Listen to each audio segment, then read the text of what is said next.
Blackstone presents A Spy in Plain Sight, the inside story of the FBI and Robert Hanssen, America's most damaging Russian spy, by Lis Wiehl. This book is read by Lis Wiehl. For Danny and Jacob, I love you to the moon and back. Mom.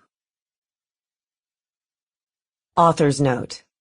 Dear reader, as the daughter of an FBI agent and a third-generation federal prosecutor, I grew up believing the men and women of the FBI were always the good guys, combating crime and working hard towards the ultimate goal of keeping us all safe.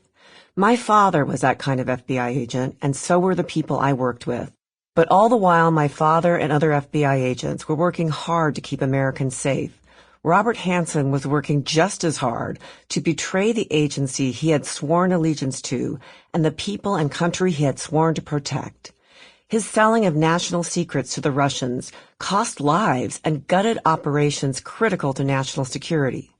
In the process, he also besmirched the reputation of the FBI and branded it in ways that echo still as an agency under siege, one unable to regulate itself from within.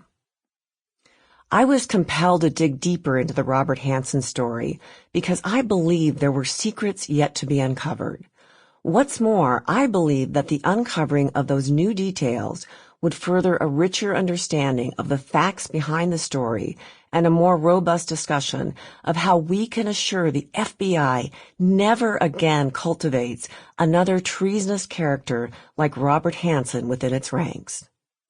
After more than 20 years of selling America out to the Soviets and later Russians, Robert Hanssen was finally arrested on February 18, 2001. He was still being processed when reporters began digging into his past and barely behind bars before book deals were being signed. Before the year was out, Adrian Havel, the spy who stayed out in the cold, and David A. Weiss, the Bureau and the Mole, had brought their accounts to market, followed the next year by Anne Blackman and Elaine Shannon, The Spy Next Door, Lawrence Schiller, Into the Mirror, and David Weiss, Spy, The Inside Story.